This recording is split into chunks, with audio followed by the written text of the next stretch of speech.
ओम शांति। आज बाबा की 14 जून 2021 की मुरली है। बाबा ने बताया, मीठे बच्चे बाप के साथ साथ तभी चल सकेंगे जब इस पुरानी दुनिया से बेहद का वैराग होगा। प्रश्न है, भगवान समर्थ होते हुए भी उसके रचे हुए यज्ञ में विघ्न क्यों पड़ते हैं?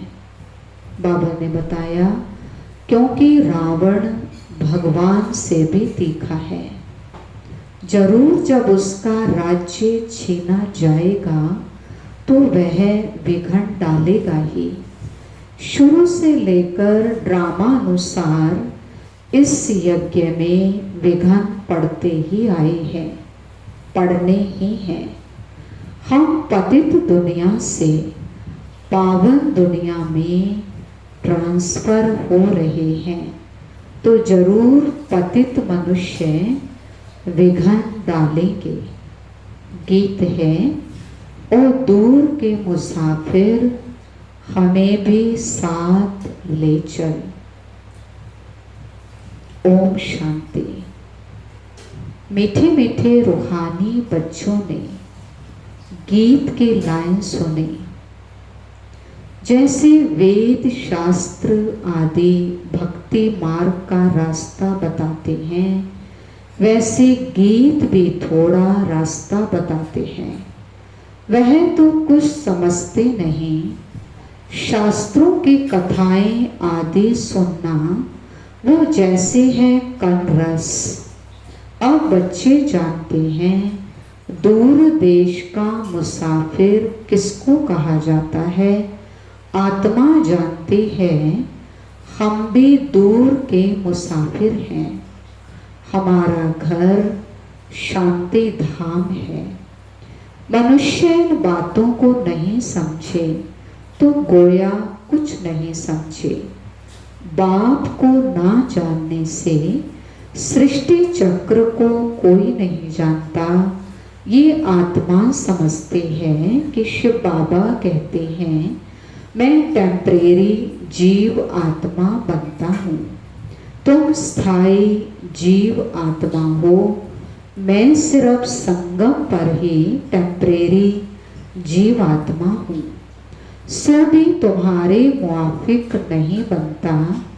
मैं इस जीव में प्रवेश करता हूँ अपना परिचय देने। नहीं तो तुमको परिचय कैसे मिले? बाबा ने समझाया, रूहानी बाप एक ही है, जिसको शिव बाबा अथवा भगवान कहते हैं। दूसरा कोई नहीं जानते। इसमें पवित्रता का भी बंधन है। बड़े से बड़ा बंधन है अपने को आत्मा समझना। जिस दूर के मुसाफिर पतित पावन को भक्ति मार्ग में याद करते हैं, वह रूहानी बाप समझाते हैं कि मैं सबको ले चलूँगा, किसको भी छोड़ नहीं जाऊँगा। वापस तो सबको जाना है। प्रलय भी नहीं होनी। भारत खंड तो रहता ही है। भारत खंड का कभी विनाश नहीं होता। सतयुग आदि में सिर्फ भारत खंड ही रहता है। कल्प के संगम पर जब बाबा आते हैं तो आदि सनातन देवी देवता धर्म स्थापन करना होता है। बाकी सब धर्म विनाश होने हैं। तुम भी आदि सनातन देवी देवता धर्म स्थापन करने में मदद कर रहे हो। तो गीत सुना। कहते हैं, बाबा हमको भी साथ ले चलो। बाप कहते हैं, ऐसे साथ में कोई चल नहीं सकता जब तक पुरानी दुनिया से वैराग्य न आए। नया मकान बनता है तो पुराने से दिल टूट जाती है।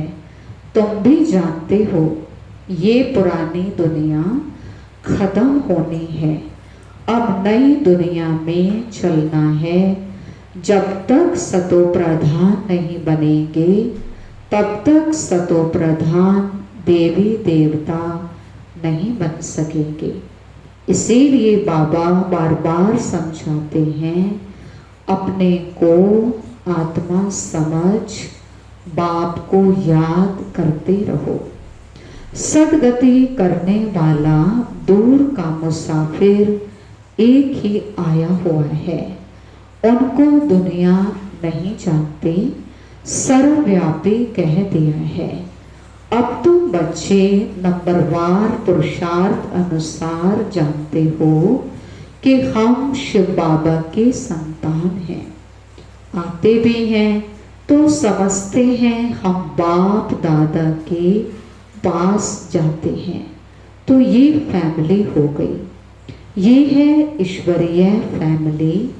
किसको बहुत बच्चे होते हैं तो बड़ी पलटन हो जाती है। शिव बाबा के बच्चे जो इतने बीके भाई बहन हैं, यह भी बड़ी पलटन हो जाती।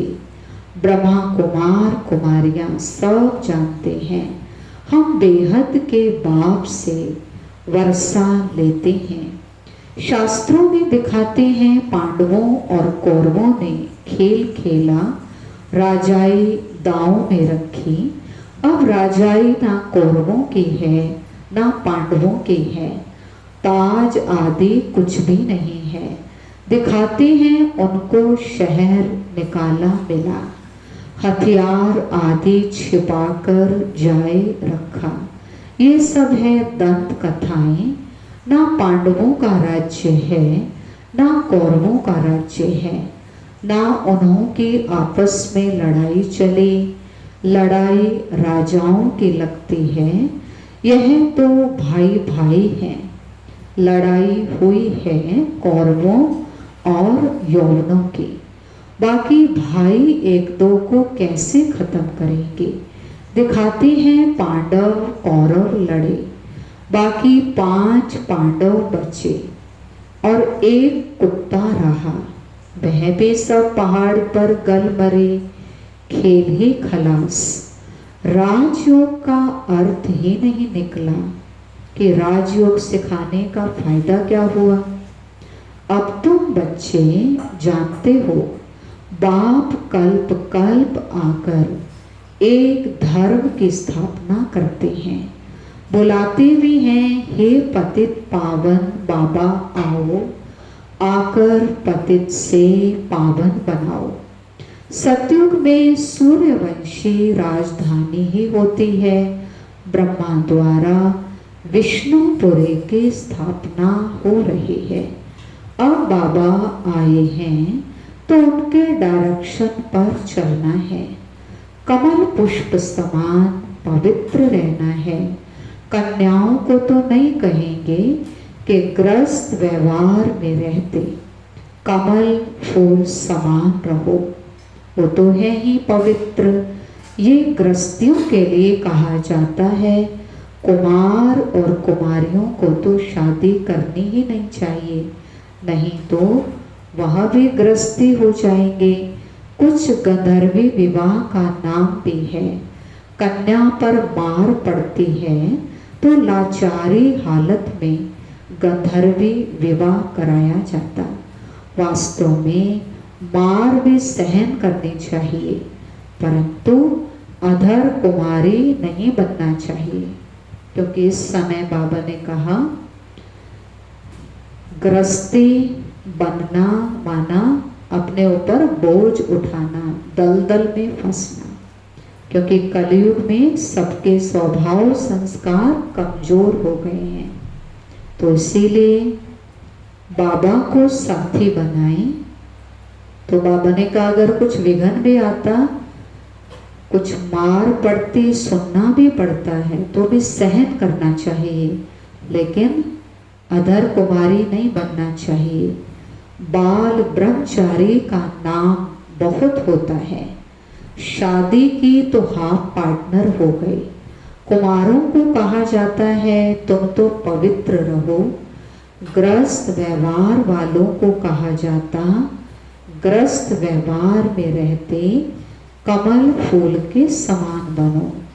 उन्हों को ही मेहनत होती है, शादी ना करने से बंधन नहीं रहेगा।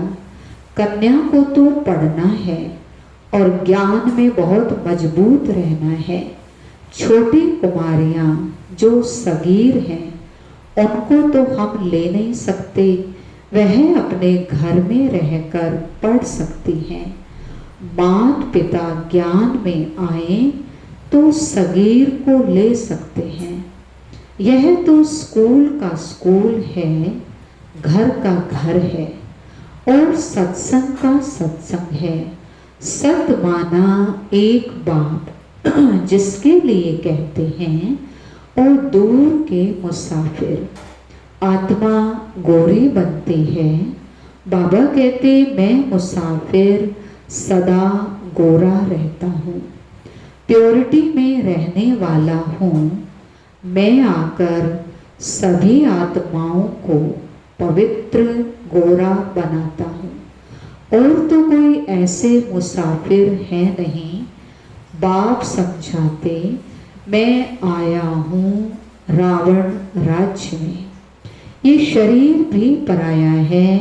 तुम्हारी आत्मा कहेगी ये हमारा शरीर है, बाबा कहेंगे ये हमारा शरीर नहीं है, ये तो ब्रह्मा बाबा का शरीर है, ये पतित शरीर हमारा नहीं है। आते ही हैं इनके बहुत जन्मों के अंत के जन्म में। जो नंबर 1 पावन था वही नंबर लास्ट अर्थात अंत में विकारी बनते हैं। पहला नंबर 16 कला संपूर्ण था, अब कोई कला नहीं रही, पतित तो सभी हैं। तो बाप दूर देश का मुसाफिर हुआ। तुम आत्माएं भी मुसाफिर हो, यहाँ आकर पार्ट बजाती हो। इस सृष्टि चक्र को कोई नहीं जानता, भल कोई कितना भी शास्त्र आदि पढ़ा हो, परंतु ये ज्ञान कोई दे नहीं सकता। बाबा समझाते हैं मैं इस तन में प्रवेश कर इन आत्माओं को ज्ञान देता हूँ। वह तो मनुष्य को शास्त्रों का ज्ञान देते हैं, वह हो गए भगत। सदगति दाता तो एक है, वही ज्ञान का सागर है। उनको ना जानने के कारण देह अभिमान आ जाता है। वह कोई यह तो समझते नहीं कि अपने को आत्मा निश्चय करो। आत्मा पढ़ती है, यह कोई समझाते नहीं, क्योंकि देह अभिमान है। अभी दूर का मुसाफिर तो शिव बाबा को कहेंगे तुम जानते हो हम 84 जन्म का चक्र लगा चुके हैं। बाबा कहते हैं 5000 वर्ष पहले भी समझाया था कि बच्चे तुम अपने जन्मों को नहीं जानते हो, मैं जानता हूँ। गीता में आटे में लून मिसल कुछ है, वही गीता का एपिसोड, वही महाभारत की लड़ाई, वही मनमना भव मध्याजी भव का ज्ञान है। मामे कम याद करो, लड़ाई भी बरोबर लगी है। पांडवों की विजय हुई, विजय माला विष्णु की गाई जाती है। शास्त्रों में तो दिखाया है पांडव गल मरे, फिर माला कहाँ से बनी?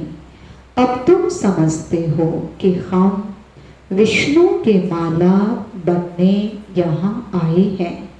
ऊपर में है पतित पावन बाबा, उनका यादगार चाहिए ना। भक्ति मार्ग में यादगार गाया जाता है। कोई 8 की माला, कोई 108 की माला, कोई 16,108 की बनाई है। गाते हैं चढ़ती कला तेरे भाने सर्व का भला। अब तुम जानते हो हमारी चढ़ती कला है। हम चले जाएंगे अपने सुख धाम, फिर हम वहां से नीचे कैसे उतरते हैं, 84 जन्म कैसे लेते हैं, ये सारा ज्ञान तुम्हारी बुद्धि में है। ये ज्ञान भूलना नहीं चाहिए। हमारे सब दुख दूर करने, शराब मिटाए, सुख का वर्षा देने बाबा आया है। रावण की शराब से सबको दुख होता है, तो अब बाप को और वर्षे को याद करना है। तुम जानते हो हम सूर्यवंशियों ने भारत में राज्य किया। भारत में ही शिव बाबा आते हैं। भारत ही स्वर्ग था। ये घड़ी घड़ी बुद्धि में याद करना पड़े। जिसने 84 का चक्र नहीं खाया होगा वो ना धारणा करेंगे ना कराएंगे। उसके लिए समझा जाएगा कि इसने 84 जन्म नहीं लिए, ये देरी से आते हैं, स्वर्ग में नहीं आते। पहले पहले जाना तो अच्छा है ना।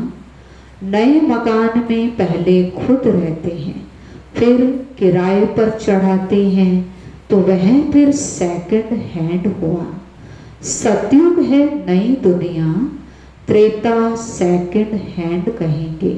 तो अब बुद्धि में आता है हम स्वर्ग नई दुनिया में जाएं। पुरुषार्थ करना है, प्रजा भी बनती जाएगी। तुमको मालूम पड़ता जाएगा कि माला में कौन कौन पिरो सकते हैं। अगर किसको सीधा कहा जाए कि तुम नहीं आएंगे माला में, तो हार्ट फेल हो जाए। इसीलिए कहा जाता है पुरुषार्थ करो, अपनी जांच करो कि हमारा बुद्धि योग भटकता तो नहीं है। तुम्हारा शिव बाबा से कितना प्यार होता जाता। कहते भी हैं हम बाप दादा के पास जाते हैं, शिव बाबा से दादा द्वारा वर्षा लेने जाते। ऐसे बाप के पास तो कई बार जाएं, परंतु ग्रस्त व्यवहार भी संभालना है। बल बहुत धनवान है, परंतु इतनी फुर्सत नहीं, पूरा निश्चय नहीं तो मास बाद आकर रिफ्रेश हो सकते हैं। उनको घड़ी घड़ी कशिश होगी, आकर्षण होगी। सुई पर जंग चढ़ी हुई होती है तो चुंबक इतना खींचता नहीं है। जिनका पूरा योग होगा उनको झट कशिश होगी, भाग आएंगे। जितनी कट उतरती जाएगी उतनी आकर्षण होगी, कशिश होगी। हम चुंबक से मिलें। जितनी आत्मा साफ होती जाएगी, बाबा ने कहा उतना मेरे से मिलने में आकर्षण होगा, कशिश होगी। गीत है चाहे मारो चाहे कुछ भी करो, हम दर से कभी नहीं निकलेंगे, परंतु वो अवस्था तो अंत में होगी। कट निकली हुई होगी तो वह अवस्था आएगी। बाबा कहते हैं हे आत्माएं, मन मना भव, रहो भल अपने ग्रस्त व्यवहार में। ऐसे नहीं कि यहाँ भाग कर आकर बैठ जाना है। सागर पास बादलों को आना है रिफ्रेश होने, फिर सेवा पर जाना है। बंधन जब खलास हो तो सर्विस पर जा सके। माँ बाप को अपने बच्चों को संभालना है, बाप की याद में रहना है, पवित्र बनना है। बाबा ने समझाया अनेक प्रकार के विघ्न ज्ञान यज्ञ में पड़ते हैं। कहते हैं ईश्वर तो शक्तिशाली है, फिर विघ्न क्यों? मनुष्यों को पता ही नहीं कि रावण भगवान से भी तीखा है। इस समय उनकी राजाई छीनी जाती है तो अनेक प्रकार के विघ्न पड़ते रहते हैं। ड्रामा प्लान अनुसार फिर भी विघ्न पड़ेंगे। शुरुआत से लेकर पतितों के विघ्न पड़ते हैं। शास्त्रों में भी लिख दिया है, कृष्ण को 16,108 पटरानियां थी, सर्प ने डसा, राम की सीता चुराई गई। अब रावण स्वर्ग में कहाँ से आए? झूठ तो बहुत है। कहते हैं विकारों के बिना बच्चे कैसे होंगे, उनको पता ही नहीं। जो वर्षा लेने वाले होंगे वही आकर समझेंगे। तो इस ज्ञान यज्ञ में असुरों के विघ्न पड़ते हैं। पतित को असुर कहा जाता है ही रावण संप्रदाय। अभी तुम संगम पर हो। रावण राज्य से किनारा कर लिया, फिर भी कुछ प्रभाव पड़ जाता है। ये बुद्धि में ज्ञान है कि हम जा रहे हैं, बैठे तो यहाँ हैं, बुद्धि में ज्ञान है। बैठे बाबा ने कहा यहाँ हो, परंतु उनसे जैसे तुमको वैराग्य है। ये छीछी दुनिया कब्रिस्तान बननी है। भिन्न भिन्न पॉइंट से समझाया जाता है। वास्तव में तो एक ही पॉइंट है, मन मना भव। कितनों की चिट्ठियां आती हैं, बाबा हम बांधेली हैं, एक द्रौपदी तो नहीं है, हजारों हो जाएंगी। अभी तो पतित दुनिया से पावन दुनिया में ट्रांसफर हो रहे हो। जो कलर पहले फूल बने होंगे वही निकलेंगे। गार्डन ऑफ अल्लाह की यहाँ स्थापना होगी।